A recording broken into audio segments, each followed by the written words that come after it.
తన నిత్య బాహులతో మనలను ఆశీర్వదిస్తున్నటువంటి యేసుక్రీస్తు నామము మహిమ నొందునుగాక. ప్రియమైన దేవుని బిడ్డలకు ప్రభు పేరిట వందనాలు. ఈ స్వార్థ సందేశాలు యేసుక్రీస్తు హెర్మోను పక్షముగా పరిశుద్ధాత్మ సన్నిధి అని మదర్ తెరీసా కాలనీ నుండి, పరిశుద్ధ అగ్నిరథం అనే విజయవాడ మందిరం నుండి సంఘపక్షముగా దైవజనులుగా నేను మీకు అందిస్తూ ఉన్నాను. ఈరోజు ఒక దేవుని యొక్క విలక్షణమైనటువంటి గొప్ప లక్షణాలను మనం ధ్యానం చేసుకుందాం. ద్వితీయోపదేశ కాండము 33వ అధ్యాయము 12వ వచనంలో ఈ రీతిగా వ్రాయబడి ఉంటుంది.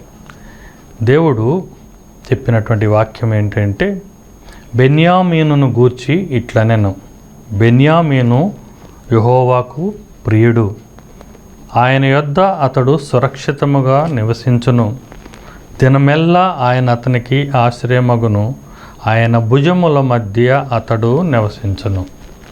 ఇది బెన్యామీను అనే గోత్రానికి, బెన్యామీను వంశస్థులకు ఆయన దేవుడు ఇచ్చినటువంటి శ్రేష్టమైనటువంటి వాగ్దానం.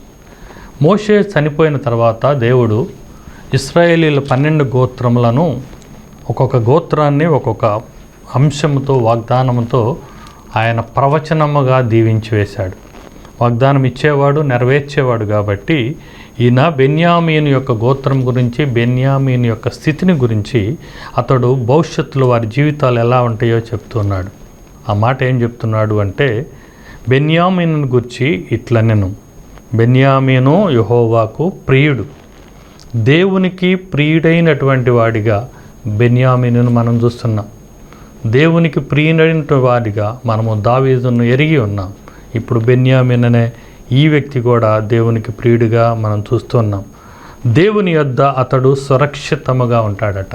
ఈ బెన్యామీను అనేటువంటి వాడు దేవుని యొద్ద సంతోషంగా, సురక్షితముగా, క్షేమముగా నివసిస్తాడు. దినమెల్లా ఆయన అతనికి ఆశ్రయమగును. నిరంతరము దేవుని యొక్క ఆశ్రయ దుర్గములో బెన్యామీను ఆయన వంశస్థులు ఉన్నట్లుగా చెప్తూ ఉన్నాడు.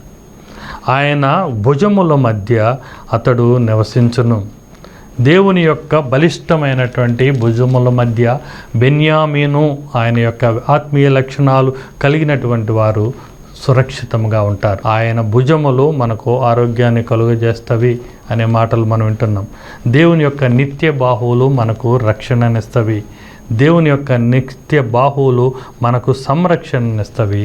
అట్టి శ్రేష్టమైనటువంటి దేవుని యొక్క కృపా వాగ్దానాన్ని బెన్యామీను పొంది ఉన్నాడు. అయితే ఏంటి ఈ బెన్యామీను యొక్క స్థితి, ఆయన పుట్టుక అని చదివితే, మనము ఆది కాండములో కనుక చూస్తే బెన్యామీను యొక్క జన్మము గురించి కొన్ని మాటలు చక్కగా వ్రాయబడి ఉంటాయి. అక్కడ రాయబడినటువంటి ఆ మాట 35వ అధ్యాయము 18వ వచనంలో ఒక మాట రాయబడి ఉంటుంది. ఆమె మృతి పొందెను, ప్రాణము పోవుచుండగా ఆమె అతనికి బెనోని అని అనెను. అతని తండ్రి అతనికి బెన్యామీను అని పేరు పెట్టెను. ఇలా రాహేలు పుట్టినటువంటి కుమారుడికి ఆమె మరణానికి కారణమనున్నట్లుగా బెనోని అని పేరు పెట్టింది. అంటే అతడు దుఃఖపుత్రుడు అనే పేరు చెప్పబడినది. కానీ అతని తండ్రి అంటాడు, ఇతడు బెన్యామీను అంటాడు. బెనోను కాదు, ఇతడు బెన్యామీను అంటాడు.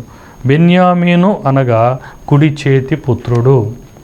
బైబిల్ గ్రంథంలో ఆ పేజీలో చివరిలో 2 ఫుట్నోట్లో రాయబడి ఉంటుంది. బెనోని అనగా దుఃఖపుత్రుడు, బెన్యామీను అనగా కుడి చేతి పుత్రుడు. ఎవరైతే దేవుని యొక్క కుడి చేతి పుత్రుడుగా ఉంటారో, ఎవరైతే దేవుని యొక్క దక్షిణ హస్తపు పుత్రుడుగా ఉంటారో, వారు ఇతరులకు దుఃఖపుత్రులు అవుతారేమో కానీ దేవుని దృష్టికి, తన యొక్క వంశానికి అతడు ఆశీర్వాదపు పుత్రుడుగా ఉంటారు. ఈ లోకపు రీత్యా ఆలోచించినటువంటి తల్లి అతనిని దుఃఖపుత్రుడుగా ఎంచినది. కానీ తన భవిష్యత్ తరాలకు ఆశీర్వాదకరంగా ఉన్నటువంటి తన కుమారుడిని తండ్రి కుడి చేతి పుత్రుడుగా ఆయన ఎంచుకున్నాడు.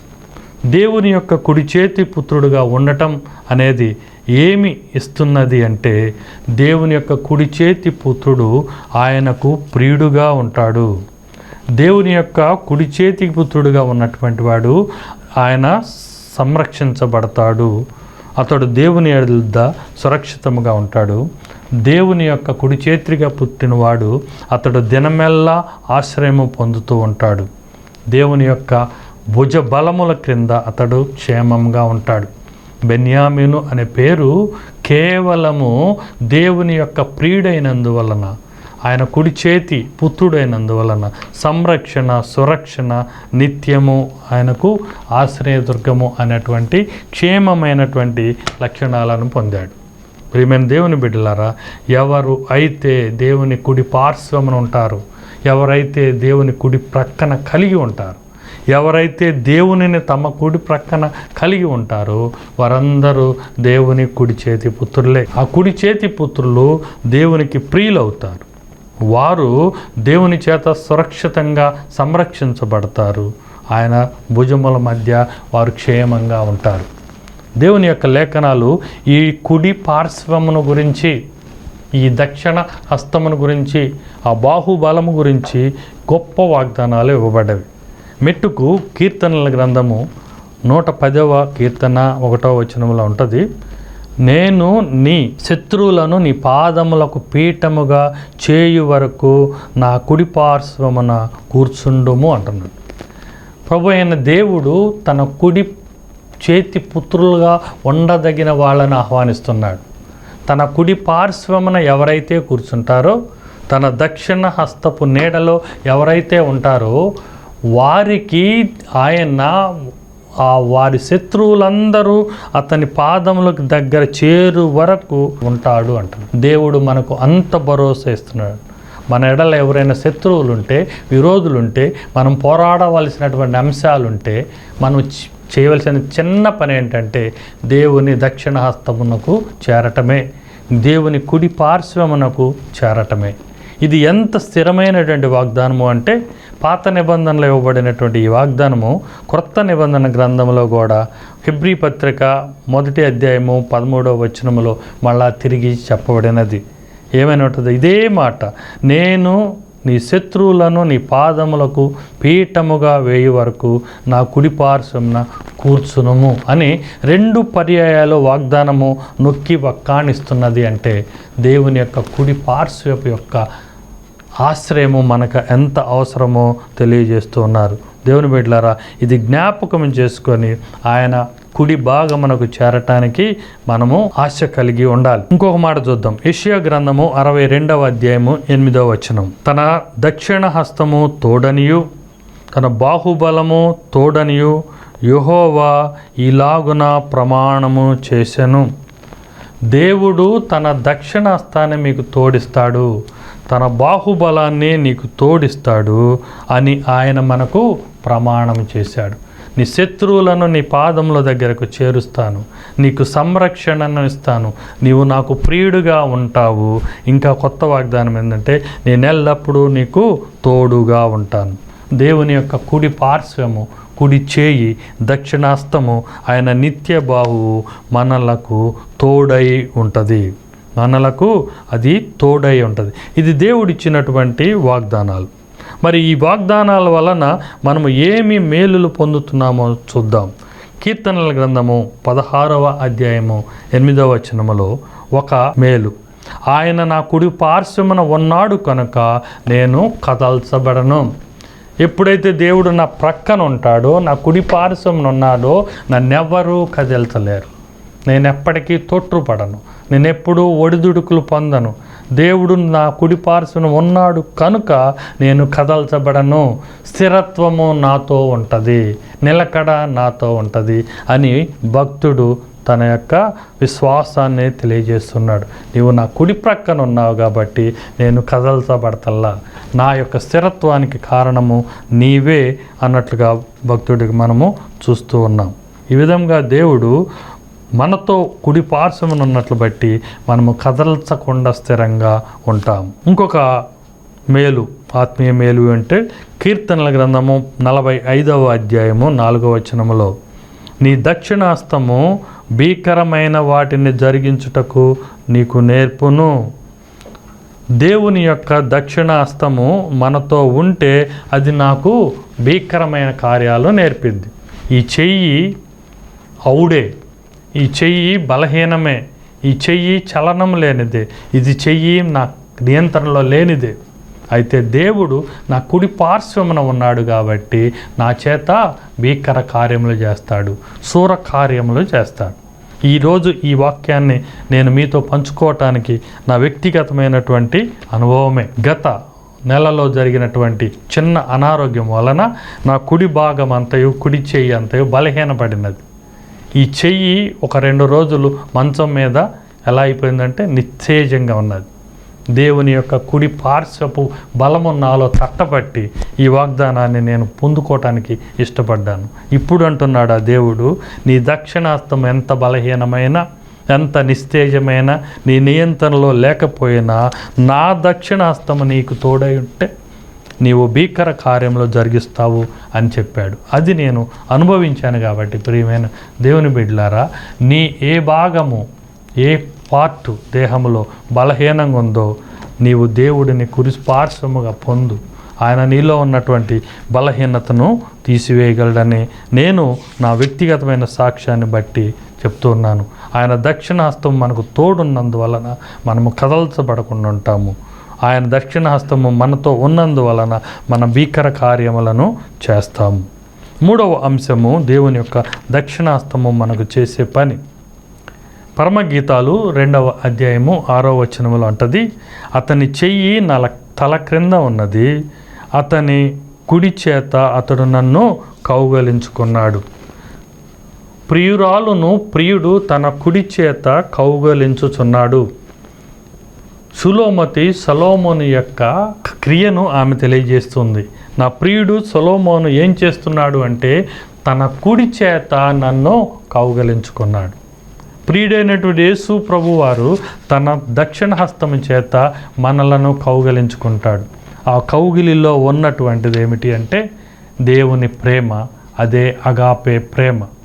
దేవుడు తన ప్రేమను మన ఎడల ప్రదర్శించటానికి, దేవుడు మన ఎడల ఉన్నటువంటి వాత్సల్యాన్ని చూపించటానికి ఆయన కుడి చేతితో మనలను హత్తుకుంటాడు.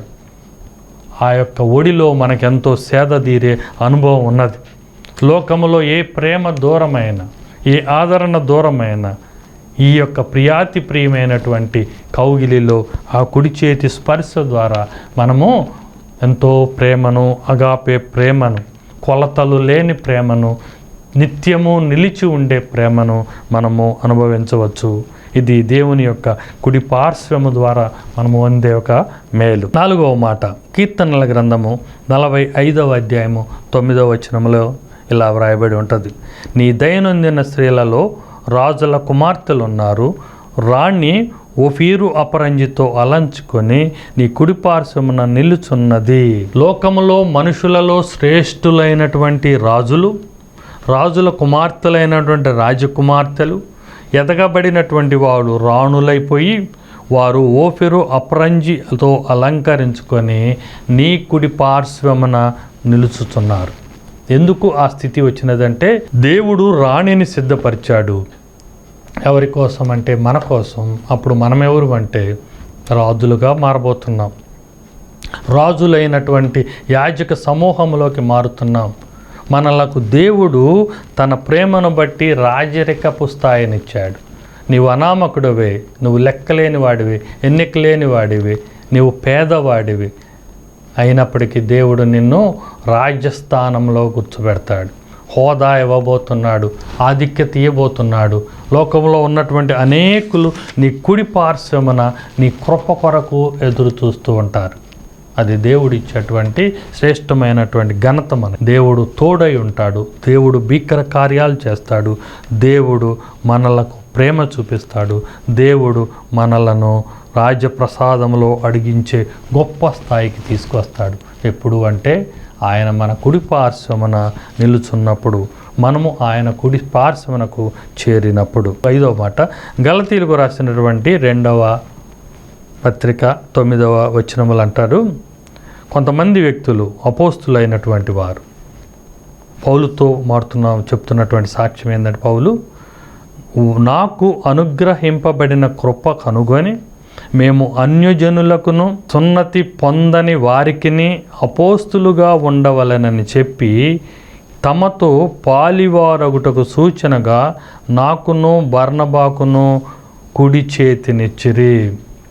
ఒక దైవజనుడు, ఒక అపోస్తులుడు దేవుని యొక్క కుడి పార్శ్వము, దేవుని యొక్క దక్షిణాస్తము మన చేతికి చెయ్యి కలిపినది అంటే అందరూగా దేవాది దేవుడే తన కుడి పార్శ్వమును, దేవాది దేవుడు దక్షిణాస్తమును, దేవుని చేత నిర్ణయించబడినటువంటి అపోస్తుల యొక్క దక్షిణాస్తము, దేవుని చేత అభిషేకం పొందినటువంటి సేవకుల యొక్క దక్షిణాస్తము, సువార్తికుల యొక్క దక్షిణాస్తము నీకు కుడి చేతిని అందించినది అంటే దాని యొక్క మర్మము ఏమిటి అంటే, అన్యజనులకును సున్నతి పొందని వారికిని మేము కూడా అపోస్తులుగా ఉండాలి అని తమ స్థాయిని వారు కలుపుకొటకు మాకు సూచనగా పౌలుకు బర్నబాకు కుడి చేతినిచ్చారంట.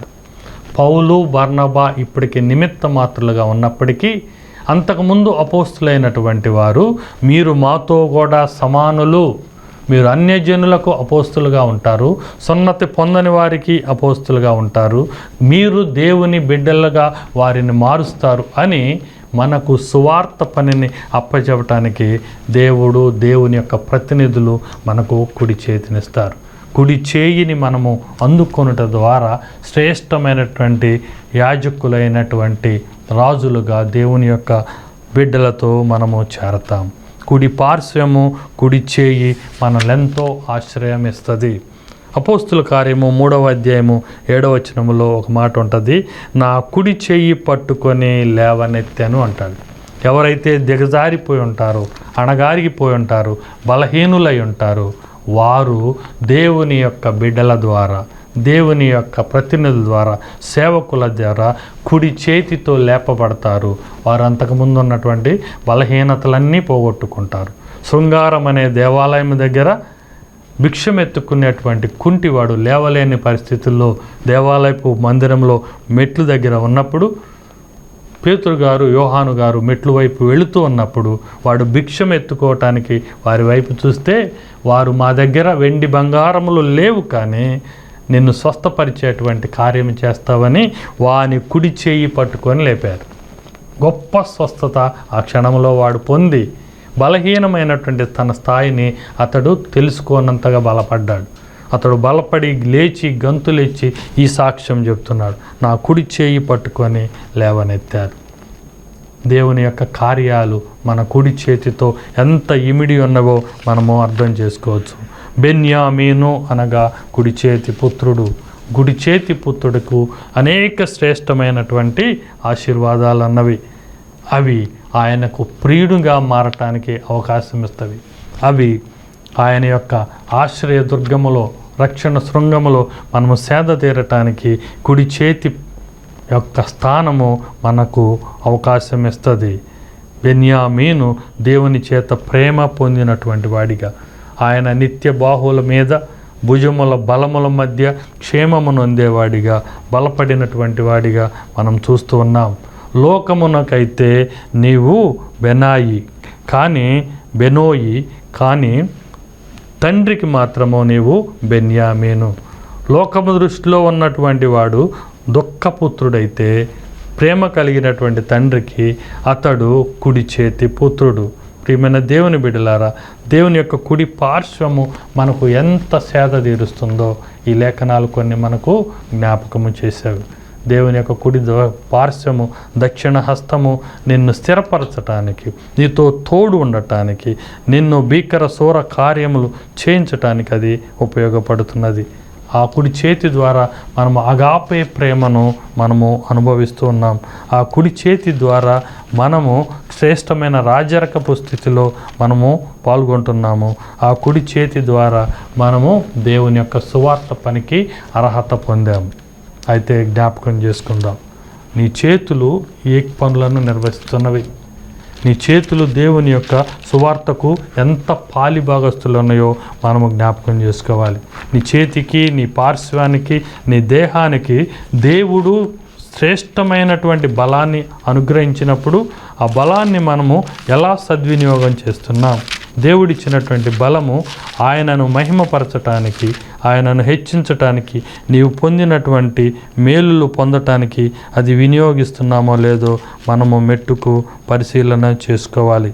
దేవుని యొక్క లేఖనాలు నీ బలానికి, నా బలానికి ఇచ్చినటువంటి ప్రతి శ్రేష్టమైనటువంటి స్థితి కుడి పార్శ్వము ద్వారా కలుగుతూ ఉన్నది. ఎఫెసీయులకు రాసినటువంటి పత్రిక 6వ అధ్యాయంలో కొన్ని మాటలు మనం స్పష్టంగా వింటూ ఉంటాం. 6వ అధ్యాయము 13వ వచనములో, అందుచేతను మీరు ఆపద్దినమునందు వారిని ఎదురించుటకు, సమస్తము నెరవేర్చిన వారై నిలువబడుటకు, శక్తిమంతులగుటకు దేవుడిచ్చు సర్వాంగ కవచమును ధరించుకొనుడి. దేవుడు మనకు అన్ని అవయవాలకు ఒక కవచం ఇస్తాడు. ఆ కవచాన్ని మనము ధరించుకొని ఉండాలట. ఆ కవచంలో ఏమేమి భాగాలు ఉంటాయి అంటే, దేవుడు చెప్పినటువంటి మాట, నడుముకైతే సత్యము అనే దట్టి, ఒక బెల్టు, నీతి అనే ఒక మైమరుపు తొడుగు, పాదములకు సువార్త సిద్ధ మనసు అనే జోడు, ఇవన్నీ కాక చెయ్యి పట్టుకోవటానికి విశ్వాసం అనే డాలు, దానితో మీరు దుష్టుని అగ్నిబాణములను ఆర్పుటకు శక్తివంతులవుదురు. మరియు రక్షణను, శిరస్త్రాణమును, దేవుని వాక్యము అనే ఆత్మఖడ్గమును ధరించుకొనడి. ఈ సర్వాంగ కవచముల్లో ఉన్నటువంటి అనేక ఆత్మీయ అంశాలలో 2 ప్రాముఖ్యమైనటువంటివి ఉన్నవి. చేతితో ధరించవలసినటువంటి మొదటిది విశ్వాసము అనేటువంటి డాలు. నీ కుడి చేతిలో విశ్వాసము అనేటువంటి డాలు ఉంటుంది. ఈ విశ్వాసము అనే డాలు ఎంత స్థిరంగా ఉంటుందో, ఎంత బలంగా ఉంటుందో, ఎంత కఠినంగా ఉంటుందో, నీ శత్రువుల నుంచి వచ్చేటువంటి అపాయము నీకు అంత తక్కువగా ఉంటుంది. ఎప్పుడైతే విశ్వాసము అనే డాలు బలహీనపడుతుందో, అది మెత్తపడుతుందో, నీ శత్రువు యొక్క దాడి నీ ప్రాణమునకు దారి తీస్తుంది. ఖడ్గము గురించి, చేతితో ధరించే ఖడ్గమును గురించి చెప్తూ, దేవుని యొక్క వాక్యము అనే ఆత్మ ఖడ్గమును ధరించుకోవాలి. మన చేతితో వాక్యమును పట్టుకొని, ఇలా వాక్యాన్ని, ఈ వాక్యమును పట్టుకొనే మనం యుద్ధం చేయాల్సి ఉంటుంది. ఈ కుడి చేతితో సత్యము మరియు దేవుని యొక్క సత్యవాక్యమును ఆత్మఖడ్గంగా ధరించుకుంటే ఈ కుడి చేతి భీకర కార్యాలు ప్రస్ఫుటమవుతవి. దేవుని లేఖనాలు చెప్తున్నవి, నీ చేతితో పట్టుకోవాల్సినటువంటి ఆత్మీయ ఆయుధాలు 2. 1 విశ్వాసము అనే స్థిరమైనటువంటి డాలు, 2 వాక్యము అనేటువంటి ఖడ్గం. ఈ 2 ద్వారా నీ చేతిలో గనక ఉంటే దేవుని యొక్క భీకర కార్యాలను మనము రుచి చూడగలము. నీ భాగము బలహీనమైనదని, నీ పార్శ్వము బలహీనమైనదని మనము ఎదురు చూడాల్సినటువంటి పని లేదు. కుడి పార్శ్వము దేవుని బిడ్డలకు పరలోకములో శ్రేష్టమైన స్థానాన్ని ఇస్తుంది. చనిపోయినటువంటి పేద లాజరు, నీతిమంతుడుగా చనిపోయిన పేద లాజరు, లోకములో అనేక శ్రమలను అనుభవించినటువంటి పేద లాజరు చనిపోయిన తర్వాత అబ్రహాము యొక్క కుడి పార్శ్వమున ఆనుకొని ఉన్నాడు అని చెప్పబడినది. పరలోకములో దేవునితో పాటు, దేవుని బిడ్డలతో పాటు, ఆయనకి ఇష్టలైనటువంటి విశ్వాసపు తండ్రి అయినటువంటి అబ్రహాముతో పాటు మనం ఎక్కడకు చేర్చబడతాము అంటే దేవుని యొక్క కుడి పార్శ్వమునకు చేర్చబడతాం. కుడి పార్శ్వమునకు చేరినటువంటి వారందరూ కూడా ప్రియమైనటువంటి వారు. కుడి పార్శ్వమునకు చేర్చబడినటువంటి వారు కూడా సురక్షితమైనటువంటి వారు. నీవు నీ యొక్క పరిశుద్ధతను నిలబెట్టుకొని, నీ విశ్వాసాన్ని నిలబెట్టుకొని, నీ వాక్యాన్ని చేతపట్టుకొని నీవు నిత్య జీవితంలో దేవుని పార్శ్వమునకు చేరితే నిత్య జీవితంలో పరలోకములో మనకు ఇక అభయము ఉంటుంది. ఇక మన జీవితానికి మరణం లేదు. కుడి పార్శ్వమును చేరటం అనేదే మనకు దేవుడు ఉపమానముగా చక్కగా లాజరు యొక్క ఉపమానంలో చెప్పాడు. దేవుని యొక్క కుడి పార్శ్వము మనకు ఆశ్చర్య దుర్గము, అది రక్షణ శృంగము, అది కావలి కోట. ఈ లోకములో మనం ఉన్నప్పుడు విశ్వాసం అనే డాలుతో కానీ, వాక్యం అనే ఆత్మ ఖడ్గముతో కానీ, ఎంత విశ్వాస ప్రయత్నాలు మనం చేసినా కానీ, కుడి పార్శ్వపు లక్షణాలను మనము కొనసాగించినా కానీ, అది యొక్క అంతిమ లక్ష్యం ఏంటంటే నిత్య జీవితంలో దేవుని యొక్క కుడి పార్శ్వమునకు చేరటమే.